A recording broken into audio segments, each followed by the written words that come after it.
इधर कोलकाता के RG Kar medical college में ट्रेनी डॉक्टर से दरिंदगी के मामले में दोषी संजय रॉय जो सिविक वॉलंटियर था उस पर कोर्ट ने सजा का ऐलान कर दिया है। कोर्ट ने संजय रॉय को उम्र कैद की सजा सुनाई और 50,000 का जुर्माना भी लगाया है। पूरी खबर इस रिपोर्ट के जरिए बताते हैं।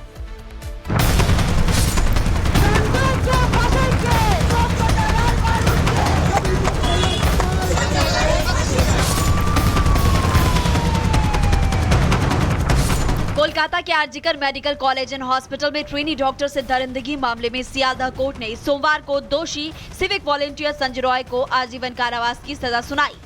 इसके साथ ही 50,000 का जुर्माना भी लगाया। अतिरिक्त जिला एवं सत्र न्यायाधीश अनिबान दास ने फैसला सुनाया है। संजय को भारतीय न्याय संहिता की धारा 64, धारा 66 और धारा 103 के तहत दोषी ठहराया गया। सीबीआई ने इस मामले की जांच की और अब जाकर दोषी को उम्र कैद की सजा सुनाई गई है। लेकिन कोलकाता में अभ्याम मंच नाराज है और प्रदर्शन कर रहा है। प्रदर्शनकारियों की मांग है कि इस केस में और भी आरोपी थे, उन पर भी कार्रवाई होनी चाहिए।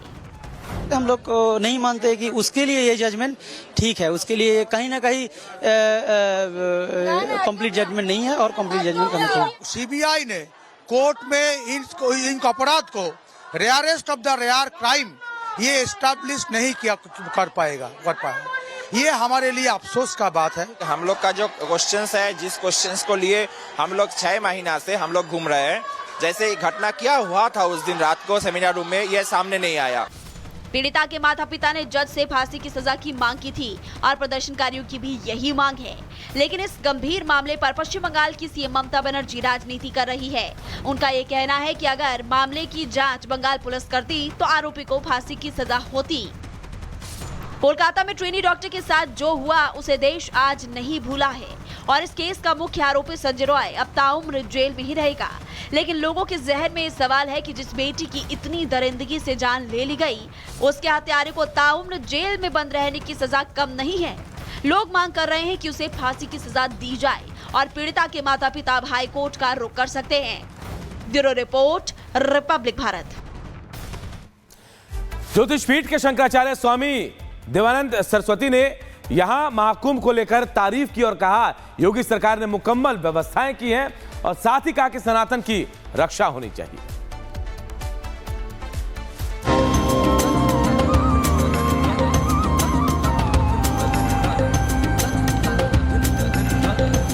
दुनिया का सबसे बड़ा जन समागम महाकुंभ संगम नगरी प्रयागराज में चल रहा है। देश और दुनिया के करोड़ों श्रद्धालु संगम स्नान के लिए प्रयागराज पहुंच रहे हैं। न सिर्फ श्रद्धालु बल्कि साधु संत और शंकराचार्यों का महाकुंभ में पहुंचना जारी है। इसी कड़ी में ज्योतिषपीठ द्वारिका के शंकराचार्य वासुदेवानंद सरस्वती महाकुंभ में पहुंचे। शंकराचार्य वासुदेवानंद सरस्वती ने इस दौरान रिपब्लिक भारत से खास बातचीत में कहा कि अयोध्या झांकी है, मथुरा काशी बाकी है। ये पहले से योजना थी और रहेगी। अयोध्या एक झांकी है, मथुरा काशी बाकी है। ये पहले से ही योजना थी और है। और हमारा समाज इसकी मांग करे और शासन समाज की मांग को स्वीकृत करते हुए मथुरा का भी जो अवरोधन है उस अवरोध को हटा करके उसे स्वच्छ करे और काशी में भी जो ज्ञानवापी में अवरोध है, क्योंकि नीचे प्राचीन मंदिर का सारा उपकरण मिलता है, तो उसे भी हटा करके शुद्ध विश्वनाथ परिसर ही रखा जाए। महाकुंभ पहुंचे शंकराचार्य वासुदेवानंद सरस्वती ने साफ कहा कि सनातन की रक्षा होनी चाहिए। अगर संगठित रहेंगे तो हमारा समाज और राष्ट्र आगे बढ़ेगा। सनातन सनातन है, सनातन रहेगा। इसलिए सनातन को सनातन ही रहने देना चाहिए। सनातन की पद्धतियों का, उनकी शिक्षा का प्रयोग हम लोगों को करना चाहिए। संघे शक्ति कलौ जुगे, सबको संगठित रखने में ही हमारे समाज और देश का कल्याण है। हम विघटित न हो, ये हमारी परंपरा नहीं हो कि हम विघटित हों। हम संगठित रहेंगे तो हमारा समाज, हमारा राष्ट्र आगे बढ़ता चला जाएगा। महाकुंभ में लगातार श्रद्धालुओं का सैलाब उमड़ रहा है। लाखों की तादाद में श्रद्धालुओं का आना जारी है। महाकुंभ में आने वाले श्रद्धालुओं की संख्या और उनकी सुविधाओं को देखते हुए भरपूर इंतजाम किए गए हैं। Bureau report, Republic Bharat.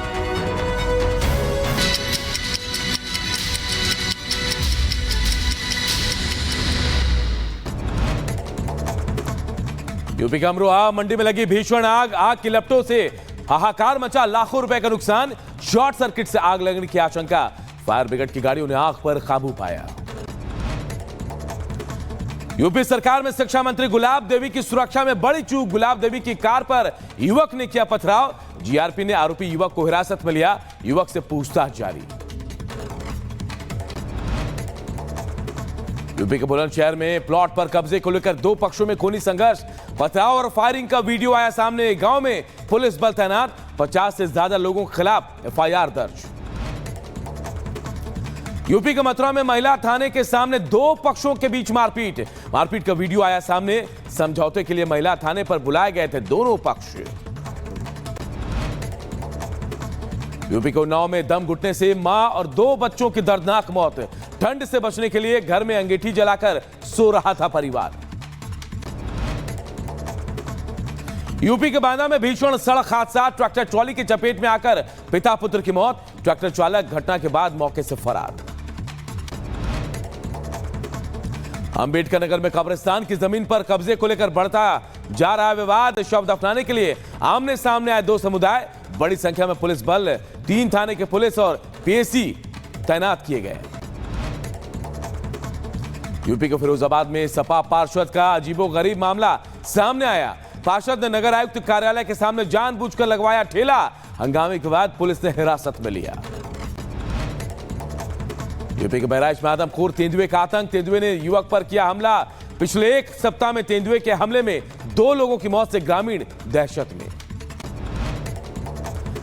Jammu Kashmir के सोपोर में सेना और आतंकियों के बीच मुठभेड़, एक जवान शहीद। सेना का सर्च ऑपरेशन जारी, पुंछ में 1 किलो से ज्यादा आईडी बरामद। जम्मू कश्मीर के गुलमर्ग में ताजा बर्फबारी से खुशनुमा हुआ मौसम। बर्फबारी देखने के लिए उमड़ने लगी सैलानियों की भीड़।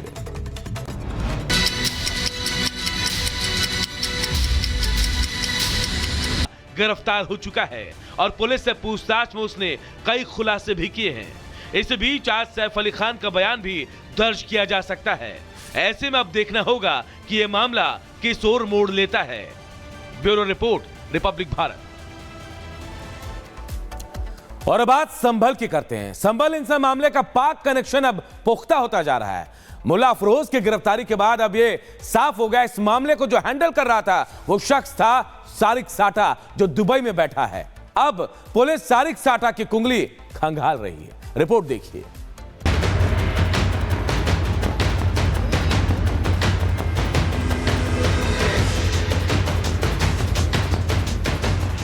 संभल हिंसा का पाक कनेक्शन।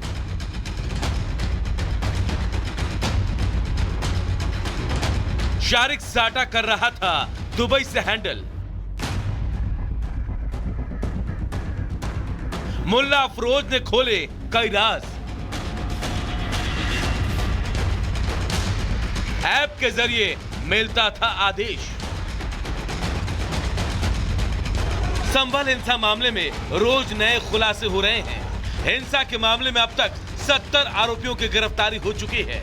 इनमें से सबसे महत्वपूर्ण गिरफ्तारी है मुल्ला अफरोज, जो कि दाऊद इब्राहिम और आईएसआई के लिए काम करने वाले शारिक साटा का खास गुर्गा था। मुल्ला अफरोज जो संभल में हुए हिंसा में मारे गए 2 लोगों की हत्या का आरोपी भी है। मुल्ला अफरोज के जरिए पता चला कि शारिक एक ऐप के जरिए अफरोज से बात करता था। हिंसा से पहले भी बातचीत हुई थी। मुल्ला अफरोज के फोन को जब्त कर पुलिस अब उसका डाटा रिकवर कर रही है। जनपद संभल में जो 24 तारीख को हिंसा हुई थी उसमें 70 लोग अभी तक गिरफ्तार हो चुके हैं। उनमें से एक मुल्ला अफरोज की भी गिरफ्तारी हुई है। मुल्ला अफरोज वो व्यक्ति है जो सारिक साटा की गैंग का सदस्य भी है और उसके अन्य सदस्यों से भी बातचीत और सारिक साटा के साथ भी एक ऐप के माध्यम से बातचीत करने के तथ्य हैं, वो पुलिस को प्रकाश में आए हैं। उसके आधार पे पुलिस द्वारा कार्रवाई सुनिश्चित की जा रही है। हालांकि पुलिस इस मामले में शारिक साटा के दूसरे साथियों को भी चिन्हित कर चुकी है। और जल्द ही उनकी गिरफ्तारी का दावा भी कर रही है। वहीं पाक ऑर्डिनेंस के मिले कारतूस और हथियार को लेकर भी छानबीन तेज हो गई है। हथियार और कारतूस को लैब भेजा गया है। वहीं यह भी पता लगाया जा रहा है कि कारतूस कैसे और कहां से आए, कौन इनकी सप्लाई कर रहा था। यहाँ पे पाकिस्तान ऑर्डिनेंस फैक्ट्री के कार्ट्रिजेस भी मिले थे, जो कि बहुत चौंकाने वाला तथ्य था पुलिस के लिए भी। पुलिस द्वारा उस एंगल पे भी जांच की जा रही है कि उसको सप्लाई किसने किया गया है। मुल्ला अफरोज से भी इसकी बातचीत की गई थी, इस गैंग के अन्य सदस्यों से भी बातचीत की